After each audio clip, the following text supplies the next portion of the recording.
Puluhan rumah petak yang merupakan bangunan semi permanen di Teluk Gong, Penjaringan, Jakarta Utara ludes dilalap api. 7 unit mobil pemadam kebakaran diterjunkan untuk menjinakkan si jago merah.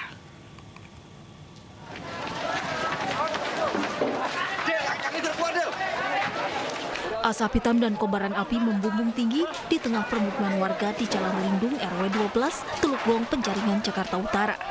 Kebakaran melanda bangunan tempat tinggal warga. Api cepat membesar karena banyaknya material bangunan semi permanen yang terbuat dari bahan-bahan yang mudah terbakar. Sejumlah warga berupaya membantu memadamkan api, sementara warga lainnya berupaya menyelamatkan barang-barang mereka.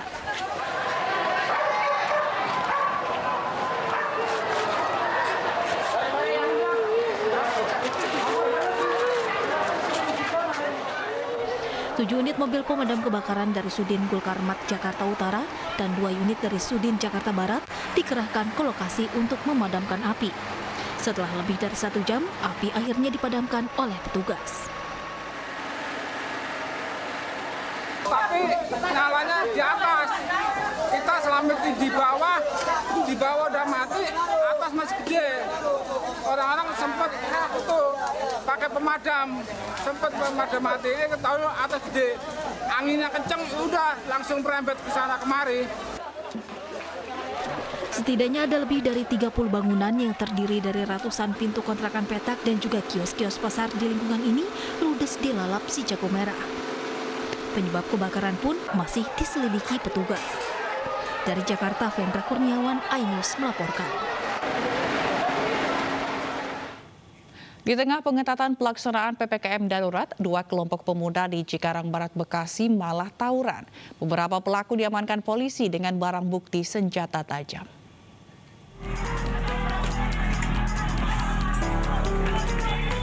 Dua kelompok pelajar nekat tawuran di tengah PPKM darurat. Tawuran ini terjadi di antara 2 kelompok pelajar dari 2 sekolah berbeda di Jalan Imam Bonjol, Telaga Asih, Kecamatan Cikarang Barat, Bekasi, Jawa Barat, Kamis malam lalu. Mereka saling serang menggunakan senjata tajam dan petasan. Diduga saling ejek antara kedua kelompok di media sosial jadi pemicu tawuran. Di antara pelaku tawuran yang diamankan, terdapat warga dan pelajar di luar kelompok yang bertikai. Sebagian ada yang pelajar di sekolah tersebut, namun ada juga orang luar dan juga pelajar yang dikeluarkan dari sekolah. Polisi bersama warga sekitar akhirnya berhasil membubarkan massa.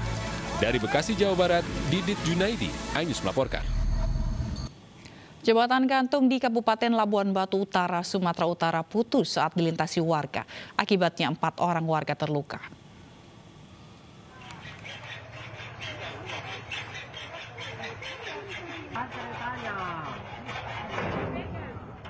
Inilah detik-detik saat warga mengevakuasi motor yang tersangkut di jembatan gantung yang putus di Kabupaten Labuhan Batu Utara, Sumatera Utara.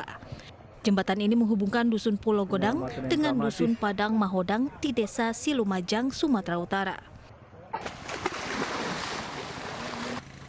Ambruknya jembatan yang dibangun tahun 1993 ini akibat penahan kabel seling keropos termakan usia. Akibat kejadian ini 4 pengendara motor terluka dan nyaris terperosok ke sungai. Beruntung warga sekitar langsung bergotong royong mengevakuasi korban. Harapan kami kepada pemerintah kabupaten, provinsi, supaya secepatnya diperbaiki. Hanya itu harapan kami kepada pemerintah. Pak Kades, waktu kejadian rubuhnya titik kita ini ada korban Pak Kades? Korban ringan dia Pak. Luka ringan, tapi sudah ditangani oleh medis begitu. Untuk sementara pemerintah desa berinisiatif membuat rakit yang bisa digunakan warga untuk melintas. Dari Labuhan Batu Utara, Sumatera Utara, Ikang Amanda, iNews melaporkan. Gubernur Kalimantan Barat meninjau posko SAR Pontianak untuk memantau proses pencarian korban kapal tenggelam. Hingga saat ini tercatat masih ada 41 orang ABK yang belum ditemukan. Berangkat tadi. Oh, datang tadi malam. Tadi malam nih ya. Hujan deras dan ombak tinggi yang terjadi di perairan Kalimantan Barat menyebabkan 16 kapal karam pada Selasa malam lalu. 16 kapal tersebut terdiri dari 12 kapal nelayan, 2 kapal tugboat, 1 kapal yak, dan 1 tongkang kosong. Dari data Posko SAR Pontianak tercatat ada 14 orang meninggal dunia, 41 orang hilang, dan 77 orang selamat. Dari 14 orang korban meninggal dunia, 6 orang belum teridentifikasi. Kejadian ini tersebar di 4 wilayah perairan Kalimantan Barat, yakni di perairan Jungkat, perairan Pemangkat, perairan Muara Kubu, dan perairan Paloh Kabupaten Sambas. Sabtu siang, Gubernur Kalimantan Barat yang didampingi Kepala Basarnas Pontianak meninjau Posko SAR untuk memantau proses pencarian korban.